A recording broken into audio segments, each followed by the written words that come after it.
পুলিশের লুট হওয়া অস্ত্রের খোঁজ দিলে মিলবে পুরস্কার। ভোটের আগে নিরাপত্তা রক্ষায় কঠোর হচ্ছে সরকার, আর সুষ্ঠু নির্বাচনের জন্য সব ধরনের প্রস্তুতি নিচ্ছে আইনশৃঙ্খলা বাহিনী। রোববার সকালে সচিবালয়ে আইনশৃঙ্খলা সংক্রান্ত কোর কমিটির বৈঠক শেষে এসব কথা জানান স্বরাষ্ট্র উপদেষ্টা। জুলাই অভ্যুত্থানের পর পুলিশ সদর দপ্তর জানিয়েছিল বিভিন্ন থানা ফাঁড়িসহ পুলিশের নানা স্থাপনা থেকে লুট হয়েছে ৫,৫০০ আগ্নেয়াস্ত্র, গোলাবারুদ খোয়া গেছে ৬.৫ লাখ। রোববার সকালে সচিবালয় আইনশৃঙ্খলা সংক্রান্ত কোর কমিটির বৈঠক শেষে স্বরাষ্ট্র উপদেষ্টা জানান অন্তত ৭০০ অস্ত্র এখনো পাওয়া যায়নি। এসব অস্ত্রের খোঁজ দিলে দেয়া হবে পুরস্কার। আমাদের যে হাতিয়ারগুলি হারাই গেছে এইগুলির উদ্ধারের জন্য আমরা একটা সার্কুলার দিচ্ছি এবং একটা প্রাইজও ডিক্লেয়ার করতেছি যে ইনফরমেশনটা দিতে পারবে তারা আমরা একটা কত টাকা দিতে পারি, ওরকম একটা নিজেদের ভিতরে আমরা একটা কমিটি করে আমরা হয়তো ২-৪ দিনের ভিতরেই হয়তো মিডিয়ায় দিয়ে দিব। যদি আপনারা কেউ খবর দিতে পারেন তবে ওই পুরস্কারটা সে পাবে। উপদেষ্টা বলেন, রাজধানীর নিউ মার্কেট এলাকায় সেনাবাহিনীর অভিযানে পাওয়া অস্ত্রগুলো দেশীয়। সন্ত্রাসীদের কাছে যারা এসব বিক্রি করে তাদের আইনের আওতায় আনা হবে। এ সময় এক প্রশ্নের জবাবে তিনি জানান, গাজীপুরে সাংবাদিক তুহিন হত্যা মামলায় দ্রুত চার্জশিট দেয়া হবে। এই ধরনের ঘটনা ঘটুক, মানে আমাদের এই সমাজে কেউ এটা চিন্তাও করতে পারে না, বাট ঘটনাটা ঘটে গেছে। এই ঘটনায় যারা জড়িত তাদের আমরা হয়তো ম্যাক্সিমামে আইনের আওতায় নিয়ে আসছি, বাট যে জীবনটা চলে গেল তার তো আর কম্পেনসেশন দেওয়া যাচ্ছে না। নির্বাচন সুষ্ঠু ও শান্তিপূর্ণ করতে প্রিজাইডিং অফিসারদের বাড়তি গানম্যান দেওয়া হবে বলেও জানান উপদেষ্টা। Hasib Hamusha, Independent News, Dhaka. আগামী নির্বাচনে ব্যাপক সহিংসতার শঙ্কা জানিয়েছেন বিভিন্ন রাজনৈতিক দলের নেতারা। মূলত আইনশৃঙ্খলা পরিস্থিতি এবং আওয়ামী লীগ সমর্থকদের ঘিরেই উদ্বেগ তাদের। সকালে রাজধানীতে জাতীয় প্রেস ক্লাবে অন্তর্বর্তী সরকারের বর্ষপূর্তি উপলক্ষে আলোচনা সভায় এসব কথা উঠে আসে। সরকারের আরও জোরালো ভূমিকা চান তারা। অন্তর্বর্তী সরকারের এক বছরে বিভিন্ন মন্ত্রণালয়ের সাফল্য ও ব্যর্থতা পর্যালোচনা তুলে ধরে বেসরকারি সংগঠন। এতে যোগ দেন রাজনীতিবিদ, বিশ্ববিদ্যালয়ের শিক্ষক, সাংবাদিক সহ অনেকেই। তবে আলোচনার কেন্দ্রবিন্দুতে উঠে আসে আগামী নির্বাচন ঘিরে নানা চ্যালেঞ্জ প্রসঙ্গ। সংস্কার, বিচার এবং আমাদের একটু সতর্ক থাকতে হবে যে সুষ্ঠু যে নির্বাচন আমরা চাই সেটা করা সম্ভব হবে কিনা। যেই পলিটিক্যাল পার্টি নিজেরাই ঐক্য তৈরি করতে পারে না, এটা তো একটা পলিটিক্যাল কাজ, এটা তো একটা ইকোনমিস্টের কাজ না। সংস্কার এবং বিচার এটি চলমান প্রক্রিয়া। নির্বাচিত সরকার সেই সংস্কার এবং বিচারের কাজটি তারা চলমান রাখবেন এই আশাবাদ। গণ অভ্যুত্থানের আকাঙ্ক্ষা বাস্তবায়নের পুরোপুরি সাফল্য আসেনি বলে মনে করে কয়েকটি রাজনৈতিক দল। এছাড়া জুলাই সনদের আইনি ভিত্তি দেওয়ার দাবি জানান তারা। জনগণের যেই আকাঙ্ক্ষা, জনগণের যে চাওয়া, জনগণ যেভাবে বৈপ্লবিক সংস্কার চেয়েছিল এই সরকারের কাছে, সেটা তারা বাস্তবায়ন করতে পারছেন না। জুলাই সনদের আইনি ভিত্তি থাকতে হবে এবং এর ভিত্তিতেই আগামী নির্বাচনটা হতে হবে, এবং যারাই জনগণের সমর্থন নিয়ে দায়িত্বে যাবেন তারা অবশ্যই সেটাকে কার্যকর করবেন। ফেব্রুয়ারিতে সংসদ নির্বাচনে ব্যাপক সহিংসতার শঙ্কা রাজনীতিবিদদের অনেকেরই। আওয়ামী লীগ সমর্থকদের অবস্থান কি হতে পারে তা নিয়েও উদ্বেগ তাদের। যে ইলেকশনের দিকে হাঁটছেন, আমি লিখে রাখতে পারেন এটা একটা বিপর্যয়কর নির্বাচন হবে। যে পার্সেন্টেজের ভোটার আওয়ামী লীগের সাপোর্টার, ওদের নেক্সট ইলেকশন ওদের ভোটিং বিহেভিয়ার কি হবে? আমাদের একটা ভয়ঙ্কর অবস্থা তৈরি হচ্ছে। এই ভয়ঙ্কর অবস্থা থেকে আমরা কিভাবে নির্বাচনটা কিন্তু এত সহজভাবে আমরা গ্রহণ করতে পারবো না। বৈষম্যহীন যাতে সমাজ গঠিত না হয়, যাতে নতুন বাংলাদেশ গড়ার একটা স্বপ্ন তৈরি হয়েছে, এটি কিন্তু কখনো ছিল না। আইন শৃঙ্খলা পরিস্থিতি উন্নতির জন্য সরকারকে জোরালো পদক্ষেপ নেওয়ার আহ্বান জানান বক্তারা। সেই সাথে প্রশাসনে জবাবদিহি নিশ্চিতেরও তাগিদ তাদের। বনিবনে কামাল, ইন্ডিপেন্ডেন্ট নিউজ, ঢাকা।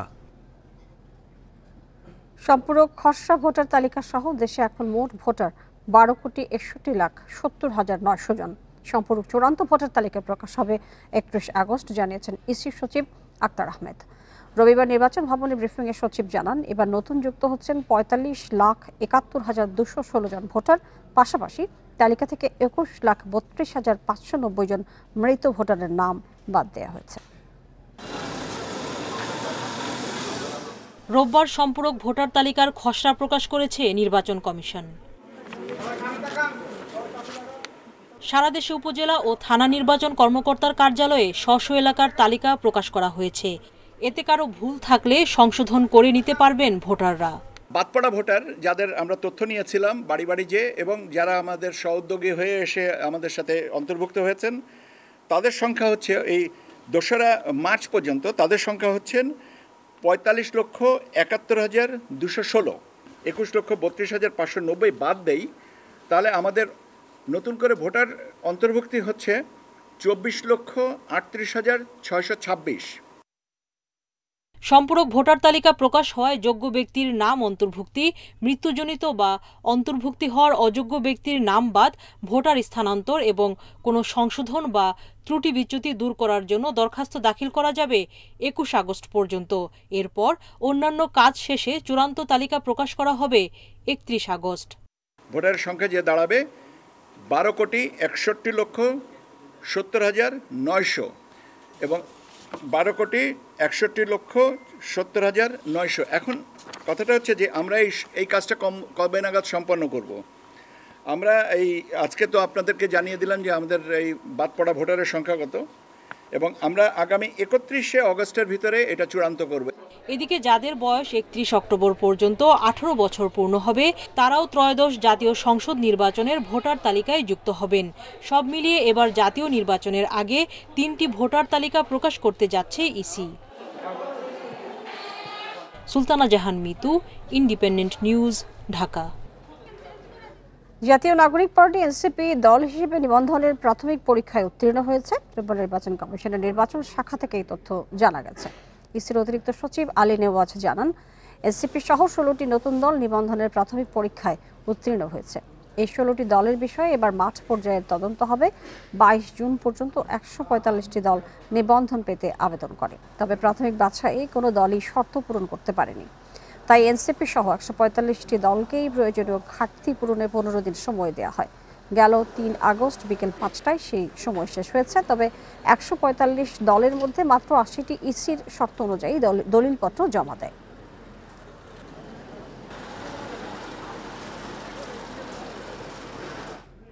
শিগগিরই সবার সাথে সরাসরি দেখা হবে বলে আশা প্রকাশ করেছেন বিএনপির ভারপ্রাপ্ত চেয়ারপারসন তারেক রহমান।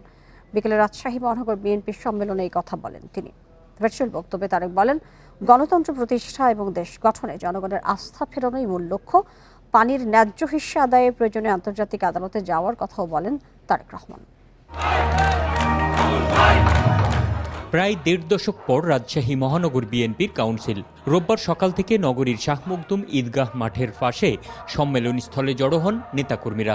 বিকেলে লন্ডন থেকে ভার্চুয়ালি যোগ দেন তারেক রহমান। অতি শীঘ্র আপনাদের সামনে সামনাসামনি সরাসরি দেখা হবে।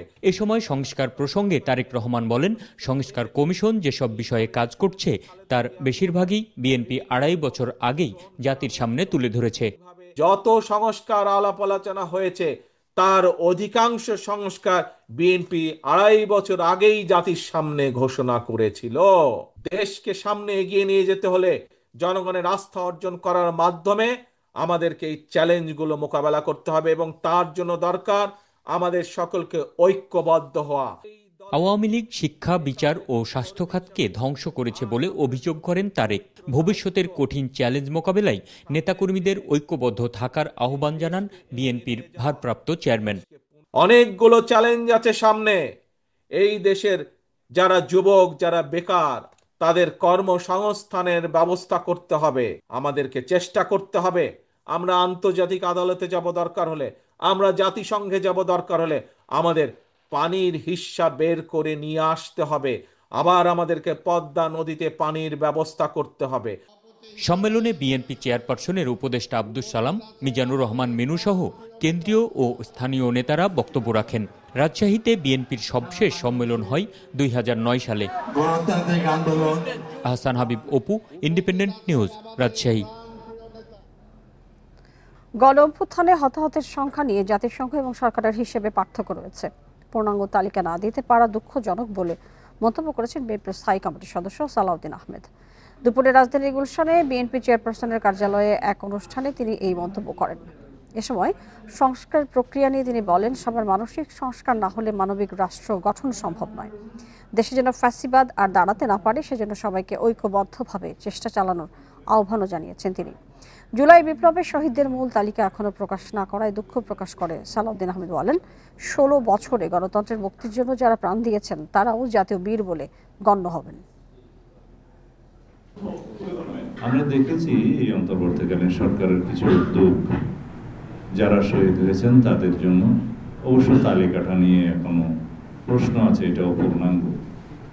যদি আমরা জাতিসংঘের রিপোর্ট অনুসারে বলি, সেই তালিকা হওয়া উচিত 1400-এরও বেশি, কিন্তু তারা এই তালিকা নিয়ে ঘোষণাপত্রে বলেছেন 1000-এর অধিক। সংসদে নারীর প্রতিনিধিত্ব নিয়ে একমত হতে পারেনি রাজনৈতিক দলগুলো। সংরক্ষিত নারীর আসন 50 থেকে বাড়িয়ে 100 করার প্রস্তাব এসেছে, কিন্তু কিভাবে তারা নির্বাচিত হবেন সে বিষয়ে ঐকমত্য হয়নি। এদিকে নারী ক্ষমতায়ন নিয়ে সিদ্ধান্তে নারীদের অংশগ্রহণ কম ছিল বলে মন্তব্য করেছেন বিশ্লেষকরা। দলের মধ্যে নারীদের প্রাধান্য বাড়ানোর তাগিদ দিয়েছেন তারা। জুলাই গণ অভ্যুত্থানে নারীদের ব্যাপক অংশগ্রহণ ছিল, দিয়েছেন নেতৃত্ব, কিন্তু গত 1 বছরে সরে গেছেন তাদের অনেকেই। তবে নারীদের রাজনীতি গুরুত্ব পেয়েছে ঐকমত্য কমিশনের বৈঠকে, কিন্তু ওই কমিশনে কোনো নারী না থাকায় সমালোচনাও রয়েছে। তাদের ওখানেও নারীর উপস্থিতি কম ছিল, কাজে যেই আলোচনাটা হয়েছে যেটা নারী বিষয়ে, সেই আলোচনার মধ্যে নারীর অংশগ্রহণই কম। তো এরকম এটা তো হওয়ারই কথা। বৈঠকে অংশ নেওয়া রাজনৈতিক দলগুলোতে নারী সদস্য ছিল কম। যারা অংশ নিয়েছেন তারাও নারী সংসদ সদস্য নির্বাচন নিয়ে সন্তুষ্ট নন। রাজনৈতিক দল যারা আছে তারা আসলে এটা মানতেই নারাজ যে নারীরা আসলে রাজনীতিতে আগ্রহী। 100টা নারী আসন যদি সরাসরি নির্বাচন করে, সেখানে অনেক নারীর কিন্তু কোনো দলের ধার ধারতে হইতো না। সংসদে নারী আসন বাড়াতে একমত বিএনপি, কিন্তু সরাসরি নির্বাচন করে জিতে আসার বাস্তবতা তৈরি হয়নি বলে মনে করেন শামা ওবায়েদ। এ নিয়ে নোট অব ডিসেন্ট দিয়েছে জামায়াতে ইসলামী। আমরা ডিরেক্ট ইলেকশনে আরও বেশি নারী চাই, বাট এটা রাতারাতি এটা হবে না। এটা দল এই লক্ষ্যে কাজ করছে। এখন থেকে দল কিন্তু বিভিন্ন পর্যায়ে নারীদেরকে সুযোগ করে দিচ্ছে রাজনীতির মাঠে কাজ করার জন্য। আমরা তো জাতীয় সংসদে নারীদের প্রতিনিধিত্বের পক্ষে।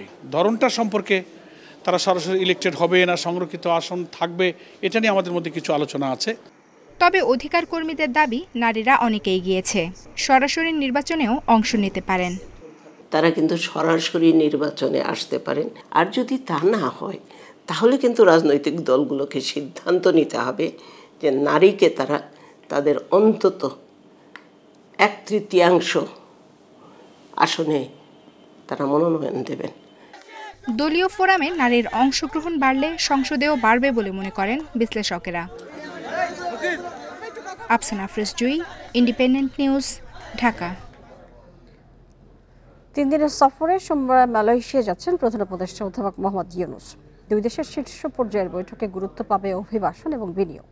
এছাড়াও প্রতিরক্ষা, জ্বালানি খাতে 5টি সমঝোতা হতে পারে। রোববার দুপুরে রাজধানীর ফরেন সার্ভিস একাডেমিতে এসব কথা জানান প্রেস সচিব। কলকাতায় আওয়ামী লীগের কার্যালয় খোলার খবর প্রসঙ্গে তিনি বলেন, দেশের বাইরে আওয়ামী লীগের কার্যক্রম সরকারের নজরে রয়েছে।